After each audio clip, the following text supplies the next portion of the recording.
Friends, నాటి బిచ్చగాడు అనాథలకి అన్నయ్యాడు. జాషువా ఒకప్పుడు బిచ్చగాడిలా బతికినవాడు.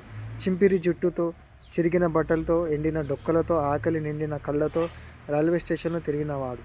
ప్రయాణికులు ఏ మిగిలిన ఆహారమో పడేస్తే తిన్నవాడు. పార్ట్ 1. ఫ్రెండ్స్,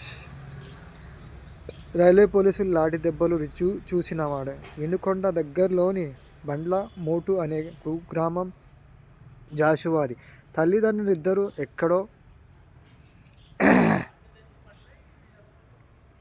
అక్కడో చర్చిని నిర్వహిస్తుండేవారు. కానీ వాళ్ళ నాన్న చిన్నప్పటి నుంచి చాలా కటువుగా ఉండేవాడు. ఒక్క మార్కు తగ్గినా చావ కొడుతుండేవాడట. 10వ తరగతి తర్వాత ఆ కాఠిన్యం మరింత పెరగడంతో ఇంటి నుంచి పారిపోయానంటాడు జాషువా.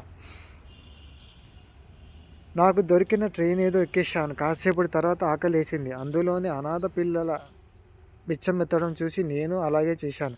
ఆ ట్రైన్ ఢిల్లీకెళ్తే వాళ్ళతో పాటు నేను అక్కడే దిగాను. అలా 2.5 ఏళ్ళు ఏవేవో స్టేషన్లలో గడిపాను. ఓ దశలో నా తోటి పిల్లల కోసం ఏదైనా చేయాలనిపించింది. ఇంటికెళ్తే కానీ అది సాధ్యం కాదనిపించింది.